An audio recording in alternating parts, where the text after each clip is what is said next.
Hello everyone. So I am Dr. Nupur and today we are here to discuss with you about osteoporosis.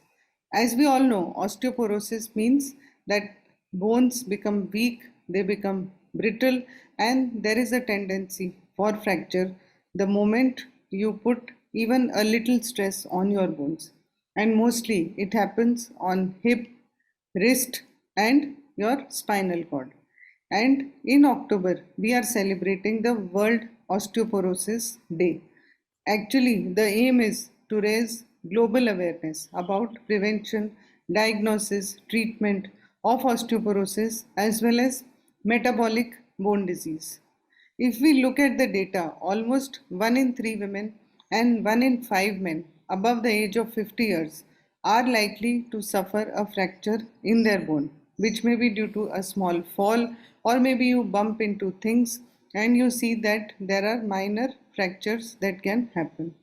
20th October is celebrated as World Osteoporosis Day, and every year there is a theme to this. And theme for this year, which is 2021, is to make your bones even stronger, to know and to create awareness about osteoporosis and help women and men equally to realize the importance of bone health. And none of us have porous bones as we age, and all this depends on our bone mass, on our bone density. So the osteoporosis actually means porous bones, bones that become weak from inside out. They become sponge like, they are prone to fractures. So health professionals advise you to look after your bone health, and especially when winters are arriving, the bone health gets affected more. You will feel more of bone pain, you will feel more of muscle pain. And to sum up, for theme for this year is to serve up the bone strength. So we have with us Dr. Preeti here, and Dr. Preeti will tell us about that what are the risk factors for osteoporosis amongst mainly women, because we are here to talk about also postmenopausal osteoporosis. So Hello, Dr. everyone. Thank you, Dr. Nupur. So, today I'll be telling you what are the risk factors of osteoporosis. There are certain unchangeable risk factors for osteoporosis. Number one being gender. So, as Dr. Nupur has already mentioned, that females are more prone to osteoporosis, and I'll be telling you why later, as compared to men. And again, one factor is age, which again Dr. Nupur has mentioned that the bone density is highest in any person in their 30s.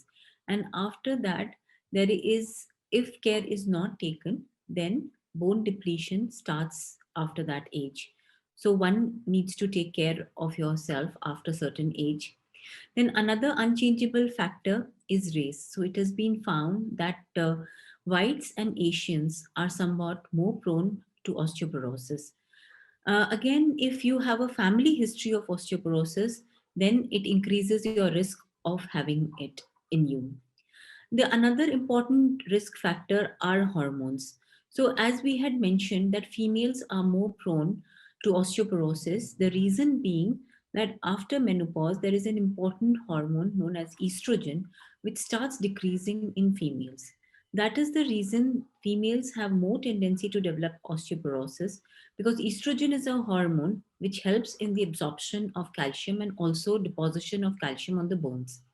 Apart from that, thyroid hormone, any person having hypo or hyperthyroidism is more likely to have osteoporosis. Another important hormone is a parathyroid hormone, which is important in the metabolism of calcium. Coming to other risk factors, which is again very important, are the lifestyle factors.